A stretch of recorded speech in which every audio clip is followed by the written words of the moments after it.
We don't need this. Not yet. We might. Oh, you might want that. Maybe. We might add cover. All right. Later. Do I need a covering? You're gonna get messy. Can I use that apron? Yeah, I brought it up for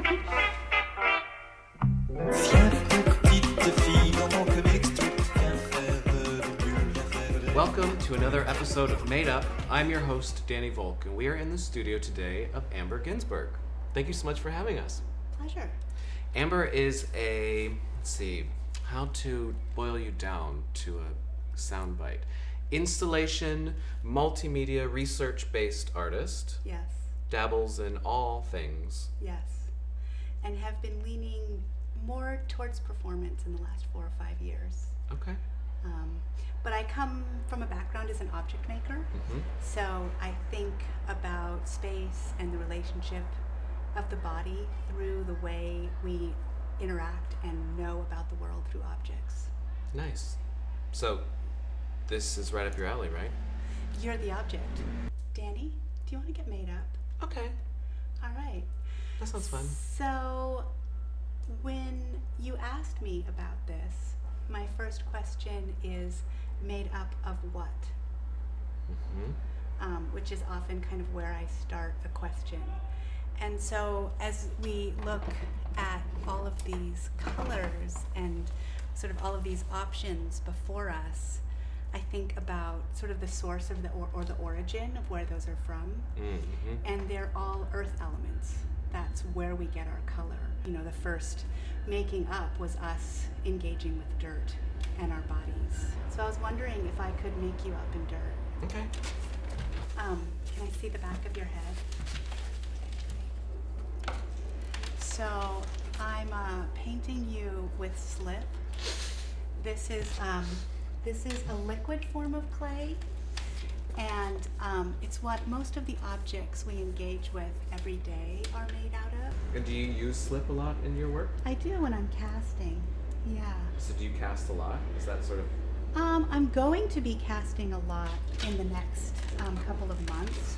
I'm doing a project with a collaborator by the name of Aaron Hughes. He met one of the former guards, or a person who was a guard at Guantanamo, a man named Chris. He fell in love with these cups because one of his duties as a guard was to give detainees their meals. So he would come back and he would collect the tray, and the styrofoam cups would be drawn all over in these lovely arabesque and mostly flowers. He came to see these people's humanity through this act of creating these forms. All of the cups have been destroyed for national security reasons. So we have been collecting, and with the help of research assistants, collecting information on the national flowers of the 48 countries that are represented in Guantanamo. We are making a cup. We're casting 779 porcelain teacups, one for every Guantanamo Bay detainee. This is what you're working on now. Yes. And you're also teaching at the University of Chicago.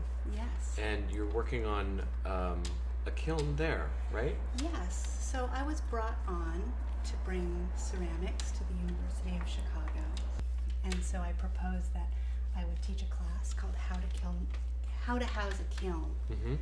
And it was a design competition, and I taught it last winter.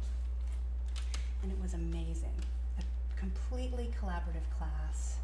Most of the time doing research on site, on materials, on the needs and wants of the Logan Center and all its contingent parts. Teaching at the University of Chicago has been incredible. It's both in the amazing capacity to have your own work and interests be turned into courses. I can say, oh, I'm thinking about this, and can I teach a class called Performing Tableware? It's going to get harder for you to talk. But really the most important thing and the most amazing thing about teaching at the university are the students. We really work with students from all over the university as well as art students, especially at the undergrad level. You will get mathematicians and anthropologists and biophysicists and all kinds of people who bring a huge amount of knowledge and information to the classroom.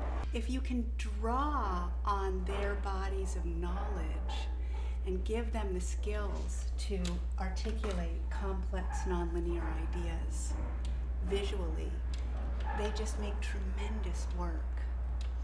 And then the second thing is, I just love being in critiques with my colleagues. It's a really stimulating, challenging, exciting critique every single time. I feel like the faculty is unusual. They really talk about the work of the students. No one has a particular ideology they're insisting on necessarily, or they really want to see what the student is doing and how they can reach into their experiences and their knowledge to address the issues that the students are addressing. And I think that's really surprisingly rare. What sort of things do you do in your studio? Well, it's a good question. Sometimes it's just a storage unit. Mm-hmm. About 8 or 10 months ago, I made a pact with myself that I would either use my studio or get a storage unit. I see. I often will produce work in a gallery performatively. So for the Mark V project, my collaborator Joseph Madrigal and I opened a World War I terracotta dummy test bomb factory at the Really? soap factory in Minneapolis, and we invited audience members to take a shift with us. And we decided that learning to produce the forms would be an interesting introduction into this history and would give people time to think about alternative histories that they might enjoy.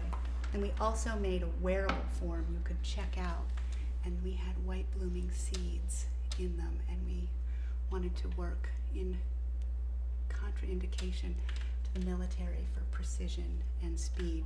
So we have a white blooming spot of indeterminate nature now blooming all over Minneapolis. I think you're ready. Yeah, it looks scary. You think so? Well, I don't know what's going on with this guy. No. So, Amber, Yeah, thank you so much. it's been a pleasure. This is not my first time being covered in slip. Is that true? No, I am lying. Oh. I'm sorry. That would have been, I would have liked to hear that story. This has been fantastic. Thank you so much. This experience was really great. I don't know, just being covered in mud in your studio. It's been an honor. Thank you. You're welcome. This is Danny Volk with Made Up. Je suis